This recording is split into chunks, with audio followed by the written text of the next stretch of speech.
2 weeks ago, the State of Israel launched Operation Rising Lion in Iran in order to remove an existential threat against the State of Israel. We launched the operation after receiving clear evidence that the Iranian regime was advancing the pace of the missile production and was enriching uranium to high levels. Iran was dangerously close to obtaining a nuclear weapon. The Iranian regime was also coordinating a plan called the Destruction of Israel, which called for a multi-front attack on Israel, beginning with missile fire from Iran and its proxies in the region, followed by a massive ground invasion into Israeli territory. This was not just an idea or a theory, but a concrete, structured plan to wipe Israel off the map. For years, we monitored Iran's actions and worked behind the scenes to delay and stop the threat. This past year, we strengthened capabilities to prepare for the longest distance operation we have ever carried out. As the threats neared the point of no return, we completed the IDF's preparations, secured the home front, and launched the necessary operation against Iran's nuclear and missile programs. We had no other choice. We targeted every layer of the Iranian threat, weakening their abilities and building up our advantages with every strike. The operation began with a surprise opening strike, 1,500 kilometers from home. We targeted nuclear facilities, dozens of senior military commanders, 11 nuclear experts and knowledge hubs, and research and development sites. By doing so, we disrupted all stages of the regime's nuclear weapons production. At the same time, the Air Force launched strikes against surface-to-surface missiles, launchers, production capabilities, and systems designed to target our aircraft. Within hours, we had achieved aerial superiority in western Iran and paved the way to the heart of Iran, Tehran. The opening strike changed the Iranian regime's plans. They had prepared to launch a much larger missile barrage at Israel than what we ultimately saw. In the 12 days since the opening strike, the IDF continued with precise strikes focused on two main efforts.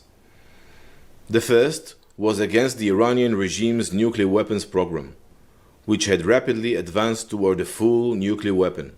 They were enriching uranium on a broad scale and had enough fissile material for several nuclear bombs that they could assemble in a short period of time. On the map here, you can see the regime's main nuclear sites.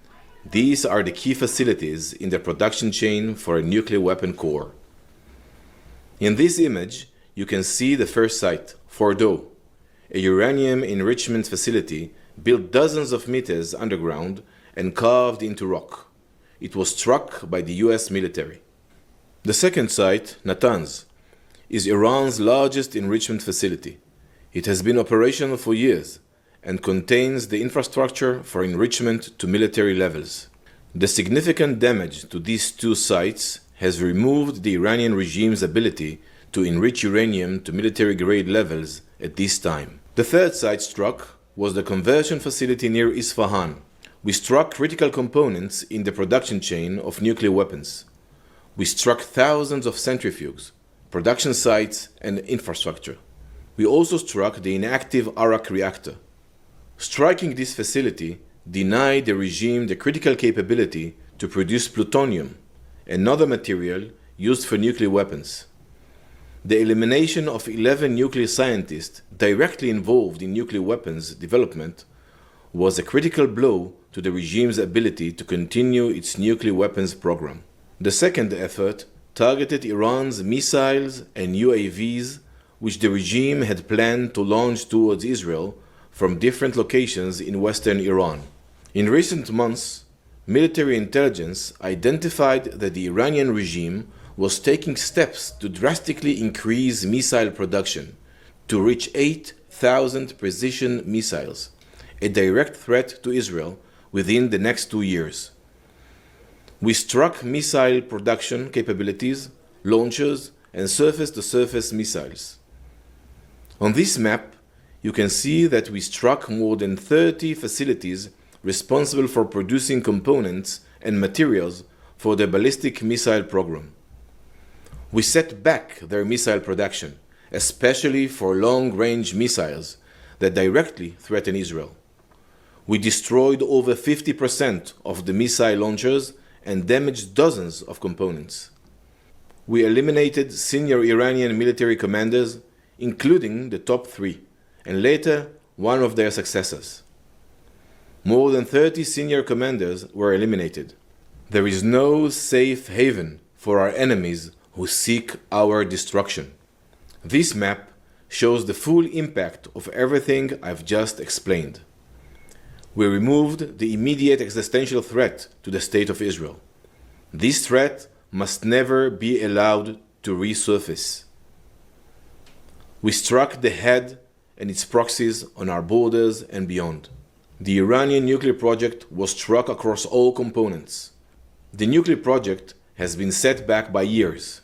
The regime's weapons development and military industry was significantly damaged. Thousands of missiles that were planned for production will not be built. We delivered a deep blow to Iran's missile infrastructure. We had major success in minimizing missile fire toward Israel in real time. In addition to all of these, we weakened Iran's proxies, including Hezbollah and others. The IDF has met and in some areas exceeded its operational goals. Yet, we are under no illusion. The enemy has not changed its intentions. Through this operation, we were able to achieve our objective to prevent an existential threat to Israel, the region, and the Western world. Our capability, our determination, and our readiness to defend ourselves are now clear to our friends and our enemies. I wish to express my deep appreciation to our ally and partner, the United States, and to the commanders of the US military.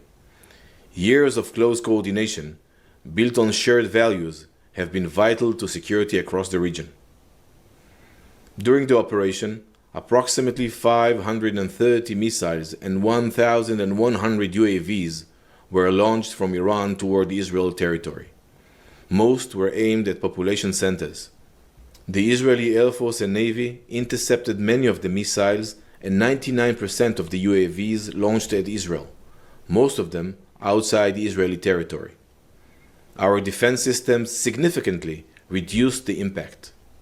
Unfortunately, no defense is airtight. As a result of the attacks, 29 Israeli civilians lost their lives, and many others were injured or lost their homes. The operation's success cannot undo the pain and deep loss we've suffered. We remain alert on all fronts. We are preparing for a variety of scenarios and continuing to operate against Hamas in Gaza alongside our efforts to return all hostages. The mission is not yet complete. 50 hostages remain in captivity. Today's actions are for tomorrow's future, for the future of us all, our children and our grandchildren. We will continue to stand strong together, and we will prevail.